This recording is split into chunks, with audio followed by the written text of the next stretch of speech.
BFM Business, BFM Crypto, le club. Amaury de Tonquédec. Bonjour à tous, c'est le club BFM Crypto. Merci d'être avec nous. Les réserves stratégiques de Bitcoin aux États-Unis, on en parle beaucoup. Mais il y a trois plans potentiels, trois plans possibles qu'on va décrire avec Nathalie Janson. Bonjour Nathalie. Bonjour. Professeure à Neoma Business School. Et évidemment, comme à chacun de vos passages, on reviendra sur le Janson Index qui a peut-être bougé cette fois-ci.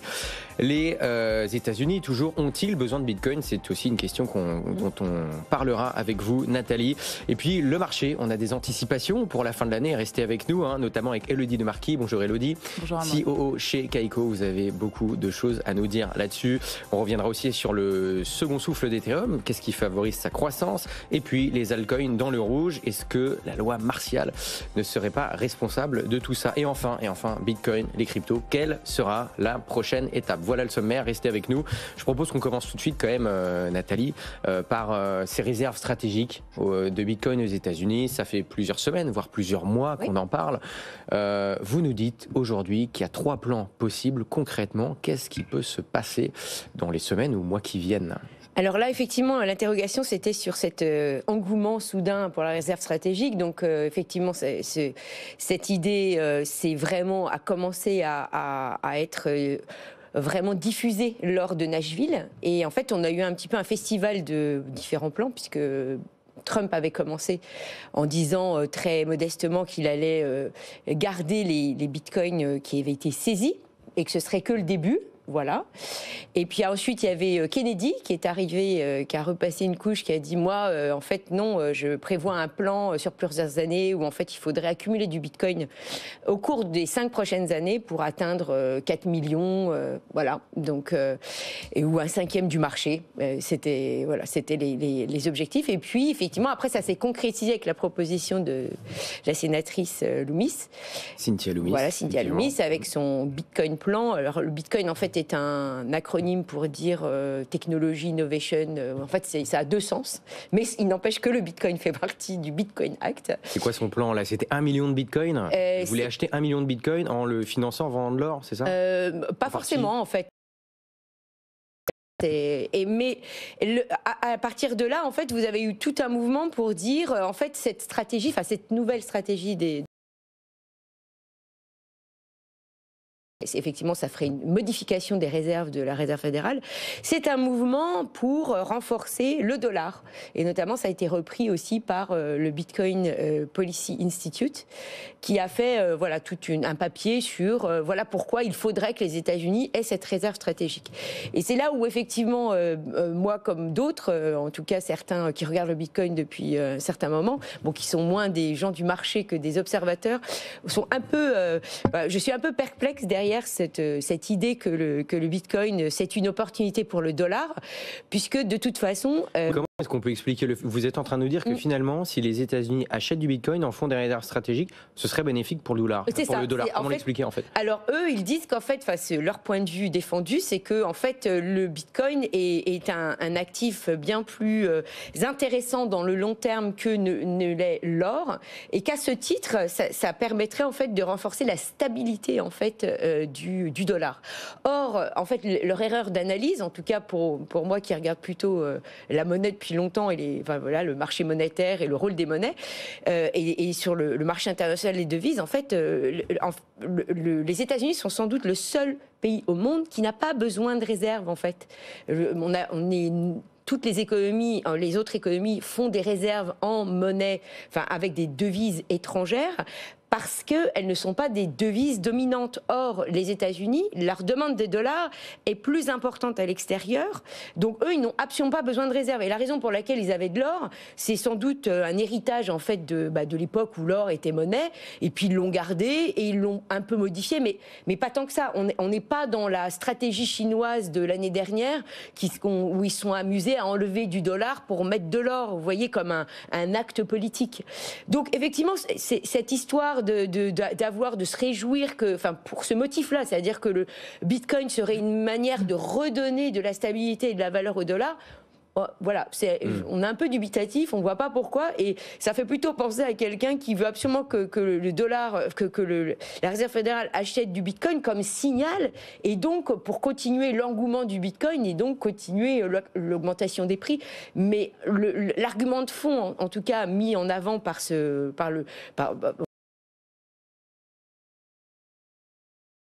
Policy Institute, c'est vrai que moi, ça me laisse un peu perplexe, et en fait, j'ai repris une note qui avait été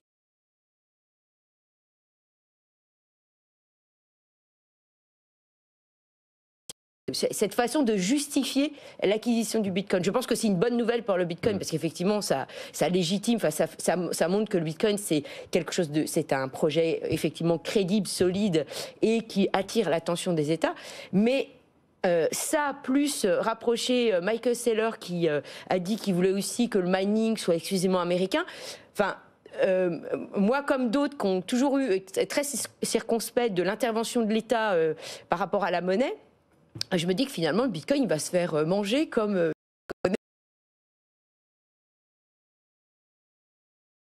une alternative et comme quelque chose de se distinguer de l'État, de se séparer de l'État. Toutes ces nouvelles-là, en fait, se précipitent, et du coup, on a un peu un sentiment de « Ouh là là, ça va un peu vite », et puis pourquoi ils veulent absolument mettre la main sur le Bitcoin ? Enfin, est-ce que le Bitcoin ne serait pas mieux si on le laissait un peu tranquille ? Mais alors, justement, on reviendra dans quelques instants sur le Janson Index et sur les prévisions qu'on a à faire pour la fin de l'année, parce que chez Kaiko, Élodie, vous avez pas mal de choses, de data à nous donner très intéressantes. Mais d'abord, l'évolution de Bitcoin, la prochaine étape, c'est quoi ? C'est justement cette histoire de réserve stratégique, cette histoire d'adoption par les États. Pour vous, ça peut être ça, la prochaine étape ? En effet, en tout cas, c'est vrai que quand on regarde les 3 cycles passés, soit en 2021, on a vu l'entrée des institutionnels, on a vu HSBC, Visa, etc., des banques prendre le pas sur ces opportunités. Ça a clairement donné de l'attraction au Bitcoin, comme on est arrivé en 2021 au all-time high de l'époque. Ensuite, cette année, avec justement l'entrée des États comme réserve stratégique, ou bien on voit aujourd'hui, il y avait MicroStrategy par le passé, mais aujourd'hui on voit qu'il y a 50 entreprises qui utilisent le Bitcoin dans leurs réserves, dans leur balance sheet. On voit en effet que c'est une nouvelle étape dans l'histoire du Bitcoin, qui a été utilisée d'abord par des individus, puis par des entités privées, et maintenant par des entités publiques. Donc en effet, c'est intéressant. Après, ce qu'il va advenir et comment est-ce que le Bitcoin va réellement être utilisé dans quelques années, ça, il n'y a que le temps qui nous permettra de l'observer et de voir si aussi les promesses qui ont été faites par le gouvernement Trump vont en effet être réalisées ou pas, qui est aujourd'hui la grande question que l'on se pose. Et justement, dans les prévisions que vous allez nous donner dans quelques instants, Élodie, est-ce que vous intégrez le fait, ces achats potentiels par certains États de Bitcoin, est-ce que vous l'intégrez dans vos datas, ou alors c'est quelque chose que, quoi qu'il arrive, vous ne pouvez pas prévoir parce que c'est pas encore fait? C'est pricé en effet dans le prix. Donc nous, aujourd'hui à Kaiko, ce qu'on fait, c'est on permet aux investisseurs institutionnels d'avoir de la data de qualité dans leur stratégie d'investissement. C'est-à-dire qu'on est là tout au long du cycle d'investissement, dans les activités de pré-trading, de post-trading, également dans le management du risque, pour le spot, mais également pour les produits structurés comme les ETF, les ETP, pour lesquels on donne un prix sous-jacent de ces produits financiers-là.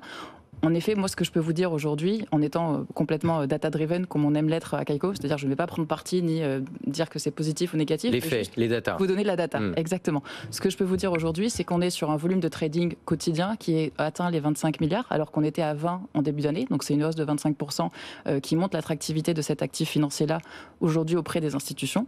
Le deuxième point que je vais vous donner, je vais vous parler d'options et de dérivés. Donc vous parlez d'options, aujourd'hui, ce qu'on voit, une option, c'est la possibilité, mais pas l'obligation, d'acheter le Bitcoin ou un actif financier à un prix qui est prédéterminé. Si je vous donne un exemple concret, c'est-à-dire qu'aujourd'hui, je peux payer 100 € pour dire je vais acheter Bitcoin à 100 000 $, admettons, j'avais 100 $. À telle date. À telle date, dans 3 mois, par exemple. Et donc, si Bitcoin augmente, je vais gagner ce bénéfice-là. Si en revanche, il baisse, je ne vais pas utiliser mon option. Et donc là, quand on regarde le marché options aujourd'hui, on voit en effet qu'il y a une tendance à la hausse, ce qui prédit que Bitcoin va continuer d'augmenter. Si je vous donne un autre chiffre concret, je vais vous parler d'open interest, c'est-à-dire l'intérêt ouvert. On voit aujourd'hui, juste peut-être pour expliquer ce que c'est, l'open interest, c'est-à-dire que c'est une photo à l'instant T de tous les paris actifs en cours. Si je vous prends un exemple très concret, si demain on va voir un match de foot, PSG-OM par exemple, on va regarder, si vous pariez à Maury que le PSG va gagner 100 €, admettons, moi je parie que l'OM va gagner 100 €, la photo de tous les paris comptabilise 200 € et c'est ça l'open interest. D'accord. Ça donne une indication de la liquidité, de l'attractivité d'un actif, et c'est très important. Ce n'est pas uniquement un outil de spéculation, c'est également très important pour la comptabilité des entreprises, pour avoir un peu plus de visibilité sur le prix d'achat de matières premières ou autre. Donc avec ça en tête, aujourd'hui, ce que je peux vous dire, c'est que l'intérêt ouvert à l'échéance du 27 décembre positionne Bitcoin à 120 000 $. Donc ça veut dire que la plupart des gens pensent qu'on risque d'avoir un Bitcoin à 120 000 $ fin décembre. 100 millions de dollars, en tout cas, d'intérêt ouvert se positionnent sur le fait que Bitcoin vaudra 120 000 $ au 27 décembre. Bon, et okay. Un autre élément important, on a justement cet intérêt ouvert est valorisé à 14 milliards aujourd'hui. Donc là, ça montre justement l'intérêt, enfin la liquidité, l'intérêt qu'on a des traders sur cet actif financier et qui va dans le sens des 120 000 $. Est-ce que vous regardez aussi ce qui se passe du côté des altcoins? Est-ce que vous avez de la data sur le reste du marché ou alors là, vous restez plutôt sur le Bitcoin? Tout à fait. On couvre aujourd'hui 10 000 actifs crypto différents. Mais avant de passer aux altcoins, j'ai deux éléments que je trouve intéressants.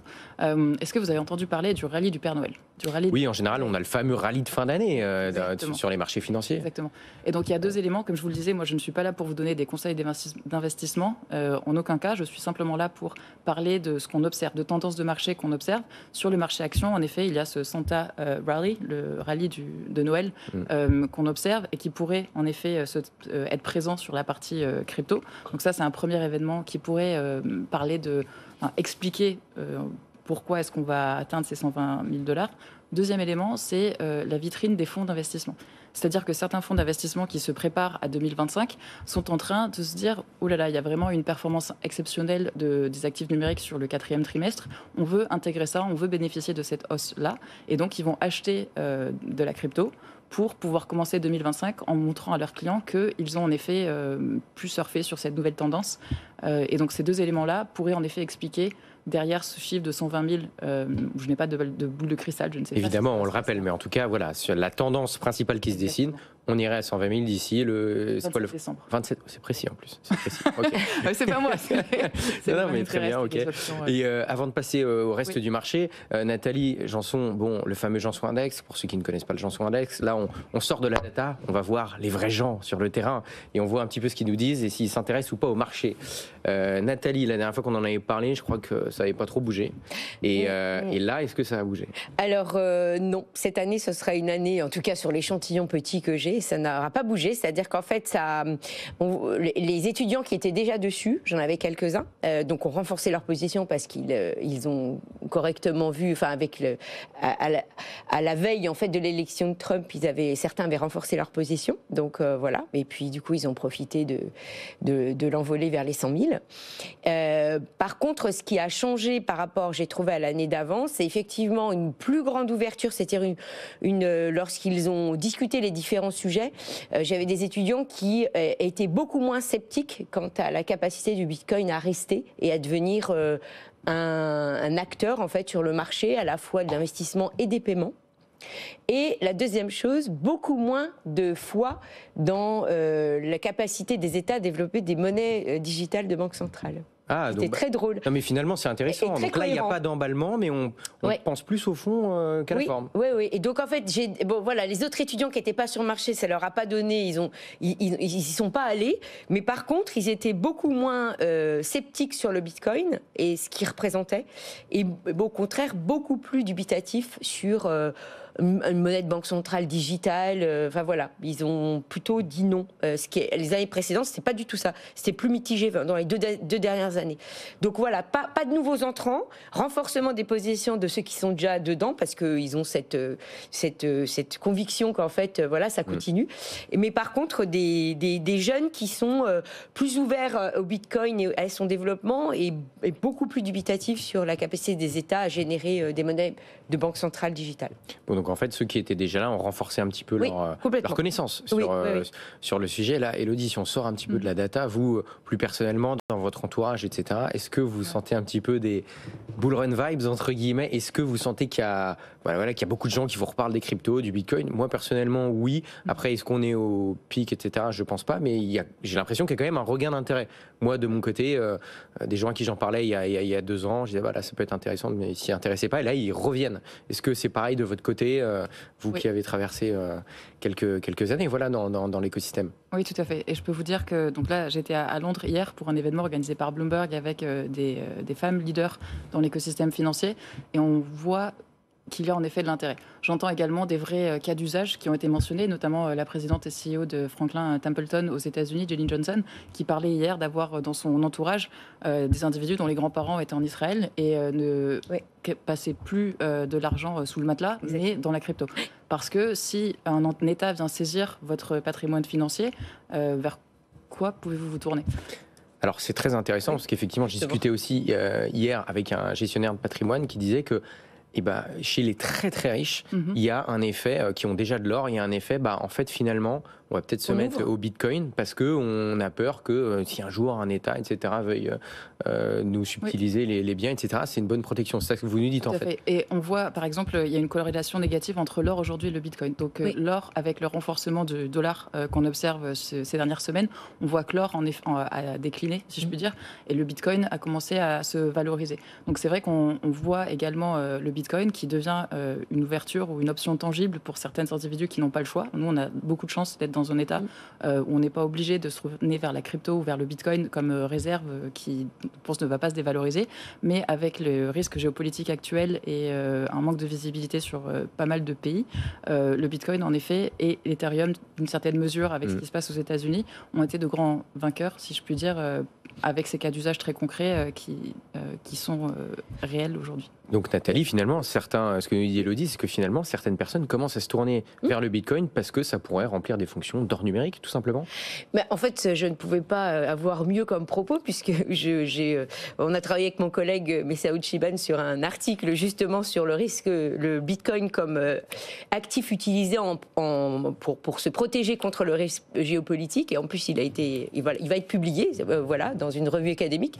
Et c'est exactement le propos qu'on tient. Enfin, je veux dire, c'est ce qu'on veut montrer. Enfin, c'est ce qu'on a montré. Et donc, ça me fait très plaisir de voir que vous le constatez également. Donc, vous voyez, les chercheurs ne sont pas non plus hors sol. Voilà. On est bien en train de mesurer des vraies choses. Et là, effectivement, c'est ça qu'on observe. C'est-à-dire que, comme vous l'avez très bien expliqué, effectivement, et dans beaucoup de pays où on a de la sanction financière, le Bitcoin, c'est le moyen de s'extraire de la sanction financière. Et dans tous les pays où ça bouge, où il y a des incertitudes, il n'y a pas de meilleur candidat. Et moi, en tout cas, c'est ma conviction première quand j'ai vu le Bitcoin il y a très longtemps, c'était que je trouvais que c'était ça qui le distinguait de n'importe quoi d'autre qui existait. Et à ce titre, effectivement, il peut remplacer l'or parce qu'il est pour le coup plus utile. C'est toujours ce que j'ai défendu comme position. L'or aujourd'hui ne joue pas grand-chose. Enfin, je veux dire, il sert à rien. C'est une relique. Enfin voilà, c'est parce qu'on pense que sa valeur continue parce qu'elle est, industriellement parlant. Jean-Marc m'a dit qu'on pouvait faire des dents en or. Mais bien sûr, mais son utilisation est bien moindre qu'il y a quelques dizaines d'années. Alors que le Bitcoin a un vrai futur puisque c'est une architecture de paiement. Voilà, c'est souvent ce qui est oublié. Effectivement, puis il y en a un autre qui se réveille, c'est Ethereum. Ethereum a un second souffle. À quoi c'est dû, Elodie, dans la data que vous voyez, que vous avez à disposition? Comment est-ce qu'on peut expliquer ce réveil d'Ethereum? Tout à fait. On observe dans la data qu'il y a eu pour la première fois depuis 2021 que Ethereum avait surpassé, c'est ce que je vous disais sur le plateau il y a quelques semaines quand j'étais là, avait dépassé après le résultat de l'élection américaine Bitcoin pour la première fois depuis quelques mois. On a vu ensuite une correction de marché et là récemment on voit une reprise. Et ça s'explique, en tout cas nous ce qu'on voit par quelques éléments, notamment la partie ETF. Donc l'ETF Ethereum qui a été validé en juillet de cette année. Au début ça marchait pas du tout. Exactement. Et là ça se réveille un petit peu, c'est ça? Ça se réveille un petit peu, tout à fait, puisqu'on a enregistré des entrées nettes de 1,3 milliard en 11 jours, comparé à 800 millions sur 4 mois. Donc ça montre tout à fait cet engouement pour l'ETF Ethereum qui s'explique par trois choses. Depuis le changement, enfin du moins avec le nouveau gouvernement aux États-Unis à partir de janvier de Donald Trump, il va y avoir trois choses qui vont impacter positivement Ethereum. Avec le fait que Gary Gensler parte du gouvernement et que ce soit Atkins qui prenne la suite, la grande question de est-ce que Ethereum est une securities ou pas ne sera plus aussi clivante. Le deuxième point, c'est la partie staking. Aujourd'hui, vous pouvez placer vos Ethereum pour avoir un gain, chose qui n'était pas possible avec la partie ETF, avec ce produit structuré. Donc vous pouviez avoir une exposition à l'Ethereum, mais sans avoir ce bénéfice-là. C'est quelque chose qui potentiellement pourrait changer avec justement ce gouvernement qui est pro-crypto l'année prochaine. Et comme vous le savez, Ethereum permet non seulement d'avoir accès à la crypto, mais il y a tout un écosystème qui est fondé sur l'Ethereum. Si on parle de Web3, donc de vraiment construire cet écosystème Web3 avec de vrais cas d'usage d'applications qui sont complètement différents de celles du Bitcoin. Et l'ETF Ethereum et je pense un peu mieux expliquer aux investisseurs aujourd'hui qui sont intéressés, qui comprennent un peu plus, parce que la barrière à l'entrée est plus élevée que Bitcoin. Mais là, on voit en tout cas un engouement et la compréhension de la valeur potentielle de l'écosystème d'Ethereum via les ETF, mais aussi le spot trading de cet actif-là. Et effectivement, pour le reste du marché, le reste des altcoins, ils ont été un petit peu dans le rouge là en fin de semaine. Oui, est-ce que vous avez de la data dessus? Et puis surtout, il y a eu quand même une annonce de loi martiale en Corée. Est-ce que ça a pu avoir un lien avec cette chute-là éclair un petit peu des altcoins? Tout à fait. Donc quand on parle des altcoins, on exclut Bitcoin, on regarde le top 50. En effet, il y a eu une correction de marché qui, je pense, est très saine, pour être complètement honnête. Donc c'est malheureusement les nouveaux entrants, enfin les nouveaux traders qui participent à la crypto se sont peut-être fait avoir. Donc je le rappelle, n'investissez que ce que vous êtes prêt à perdre. C'est extrêmement encore des actifs complètement volatiles. Donc on avait une perte de presque un peu plus de 5% sur les derniers jours. La loi martiale qui a été votée mardi dernier en Corée, puis annulée, a eu un impact puisque la Corée est un échange, enfin une bourse extrêmement attractive pour les altcoins. Et les Coréens, au vu de ce manque de stabilité géopolitique, ont vendu. Il y a une liquidation massive des altcoins pour acheter du Bitcoin, principalement. Donc ça a pu, on pense, impacter un petit peu ce cours de liquidation, bien que la Corée est un environnement très spécifique puisque la réglementation est extrêmement stricte et il est très difficile, voire impossible, de pouvoir agir sur le marché coréen. On appelle ça le kimchi premium. Et donc il y a un microcosme qui s'est formé au sein de ce pays-là.